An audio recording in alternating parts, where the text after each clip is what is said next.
Hi guys, welcome back to the channel. Thank you so much for clicking on today's video.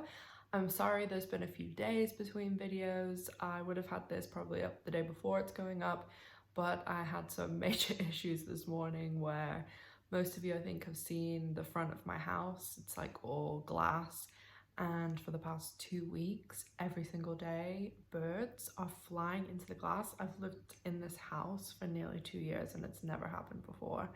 And normally the birds are fine, they're just stunned for a while. Unfortunately, a few have passed away, and well, yesterday two hit the windows in the morning and I thought they were just stunned, but they weren't. And then a third one joined them, and then I had three birds running up and down my balcony this morning, and I had to call someone to go and get them. Luckily they were quite big babies, but they had to be put back in the tree with their parents and it was a whole ordeal. And Miss Gloria was very intrigued as to what was going on, but I made sure to tell everyone because I didn't want anyone seeing me burying a bird and thinking, oh, Miss Gloria's murdered them. So anyway, enough about birds. Or should I say, onto the other type of birds. Haha, no, that was an awful joke. So without further ado, on to season 2, episode 7 of the OG L Word, Luminous. We have a cool guest star in this episode, Cobie Smulders. She is from How I Met Your Mother, I think most people know her from that, and she's also in the Marvel movies. She works with Nick Fury, and she doesn't have a huge part, but she's the character of Maria Hill, who works with S.H.I.E.L.D., and Veronica Bloom, who Shane is working with in this episode, actually says something about a Marvel movie, so I thought it was pretty funny. The L Word, like going back and watching the OG episodes, they had some good guest stars and like a lot of people that weren't really famous yet, like Cobie Smulders. I don't remember her being on anything before the L Word, and I'm sure she had like little bits. And then Jessica Capshaw, who went on to play Arizona Robbins, and she's also the stepdaughter of Steven Spielberg, so she was in Minority Report and some other movies. But the L Word always did get, especially considering it was filmed in Canada, like it got a lot of guest stars. So as per usual, starting off character by character, we have Jenny, and I'm gonna be honest, I skipped quite a lot of her scenes this episode because I cannot handle this carnival shit. Like, it's too much. So the bits I did watch, sorry any Jenny fans, Jenny and Carmen were having their strange continuing of a relationship, not really a relationship, and it's very obvious that Carmen still really likes Shane, and Shane's like carrying on with two other girls, and she's not really giving any interest to Carmen. But Shane walks in and like Jenny and Carmen are kissing, and Carmen stops it and then says, okay, let's, you know, readdress this in the morning, and they do, and it's just a lot of awkwardness going on with Jenny and Carmen. And I just love having Sarah Shahi on the L Word. After Bet, like, to me, she's my other crush. I wouldn't say she's my favorite character because she's got some serious issues like controlling and all that stuff, but just like looks wise, after Jennifer Beals, like I think Sarah is beautiful. I know that it was just released that she and her husband, who Steve Howie, he's in Shameless, they've been together for like 11 years and they're splitting up, so that's really sad. I know they have little kids, and like most people, I would love to see her on Generation Q. Love, love, love. But I know the new showrunner has like absolutely said they will not do that, and it has to do with Sarah Shahi being Persian and being a Hispanic character. Like I think the wording she said is like they've moved forward in terms of representation with that character, and they definitely wouldn't have Carmen on the show, which I think is kind of sad, but I do understand where she's coming from with that statement. Kit really doesn't have anything going on in this episode. We obviously see her at the planet later, and she mentions about Benjamin sending her flowers and still helping her, and you know, things are still going with them, but she really doesn't have a lot to do outside of, you know, being a sounding board for Bet, and there's not really that much that goes on with Kit this episode. Shane, more scenes with Veronica Bloom. I always kind of thought this storyline was a little bit strange because We had Veronica Bloom in like a good couple of episodes and then disappeared and never heard from again, like a lot of characters on the L Word.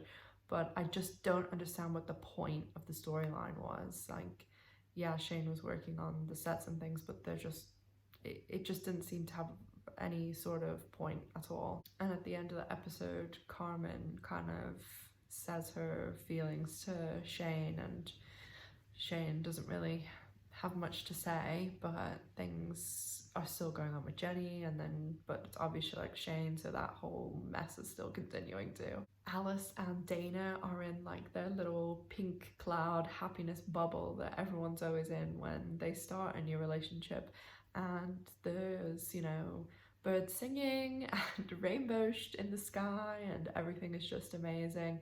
And they are super cute together too, like when they're out walking and chatting and they're like holding hands, and when they go in and everybody knew, like they're trying to hold this meeting saying Shane's the only one who knows and we're gonna tell everyone together, and they walk in and Carmen's like, welcome to the happy couple. I thought it was so cute. But yeah, it's obvious to everyone they've been together, and I just sometimes I do get like a little twinge of sadness because I just think Dana was a really great character and I loved her and Alice together.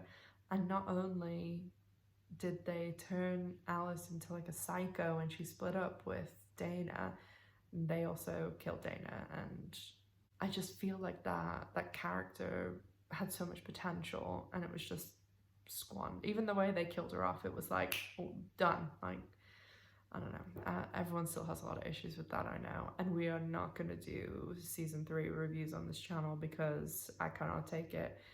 We will do one video of this is what happened in season 3. These are the main plot points. And because no way I'm going through that. There's some awful, awful things that happen in season 3. Helena. Helena's ex shows up as well, which is interesting, but Helena, you could, I mean, when you watch the show sometimes too, and the things that they mention, or even seeing them, like last episode when Bet was calling and we saw Tina's like Nokia phone, like it really dates the show. I know that like obviously the show is old, but it is funny when you kind of see that, you realize how just old it is. And when Helena's talking about going to SeaWorld, I was like, ooh, Helena and Tina, Bet, whoa, they'd be not taking anyone to SeaWorld now. Helena and Tina are in that kind of like new relationship, happy place too, and oh, it just kills me every time. But Helena's ex shows up and obviously walks in on Helena and Tina, and it's kind of that twist on that. And normally that sort of perspective is always like a man cheating on a woman, so it is interesting to see it from like a lesbian angle. Obviously Helena's going through a really difficult split, as we saw when Peggy and Winnie and Helena and all them had that discussion, and Winnie's come to take the kids back to New York. We do see the kids again 1 or 2 times, maybe 3, but as we all know, by season 6 it was like, did Helena's kids just vanish? What happened to them? I think they're mentioned once as like kind of a joke because they literally disappear off the face of the earth. It's really strange. It's like the writers forgot about them, and then one day we're like, oh my god, we forgot about Helena's kids, and they had to say something. But yeah, that was another person who dropped off the face of the earth in the L Word and never heard from them again. Bet and Tina don't have too much going on together in this episode. Tina is kind of not committing to Bet and saying about the pregnancy, and even Bet gets some tough blows, like this new douche at her job, Leo Herrera, when he says, oh, I met your ex, and Helena are so excited about the baby, like, read the room, dude, like, come on. We do get the mini like little reconciliation at the end of the episode when Tina phones Bet and says, you know, I want you in this baby's life, like after speaking to Helena and hearing how difficult it is for her, even like legally, because Helena's ex gave birth to one of the children. So one good thing that came out of this episode. And then we see Bet with like the art piece baby mobile thing, and it's cute and nice, but I don't know whether all that glass should be around a baby, but what do I know about babies? I do really enjoy the scene at the planet where like all those women like descend on Bet. Like they're all meat tagging her. And when Tina comes in and she's like, oh, what's they all want? And Kit's like, filet mignon. I just love seeing Bet in like uncomfortable situations. I was talking to a few people on Instagram the past few days about, you know, Bet and Carrie and Tina, because evidently some people did not understand my meme, which I feel like an idiot saying even that word. I feel like 1,000 years old. I'm gonna put it here. The cat is supposed to say something mean, okay?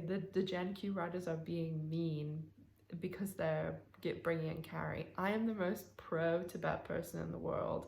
I know some people took this as like, I wanted a wedding to Carrie, but that's not the case. Like anything else, I'm totally pro Tibette. But anyway, the people I was talking to on Instagram about Carrie and stuff, I was saying how much I'm looking forward to seeing jealous Bet next season when Carrie and Tina turn up, because jealous Bet is just amazing. And uncomfortable being meat tagged Bet is also hilarious. I love seeing her in these situations where she isn't completely in control, because she's always so like smooth, crisp, knows what's going on, reads the room, in charge, powerful. And then things like when jealousy and people hitting on her and stuff, like I personally just find it hilarious. And that is pretty much it for this episode, guys. One of those kind of fillery episodes, not too much happens. We get a few little bits and pieces like Alice and Dana finally being together, Tina saying that Bet can be part of the baby's life.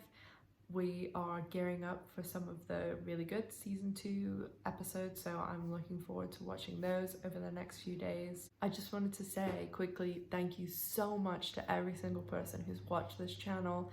I went over 600,000 views last week and just so happy. I am really close to 2,000 subscribers, so if you haven't subscribed yet, please consider subscribing, and if you do, like and comment on this or any L Word video and you'll be entered into a draw to win an L Word shirt.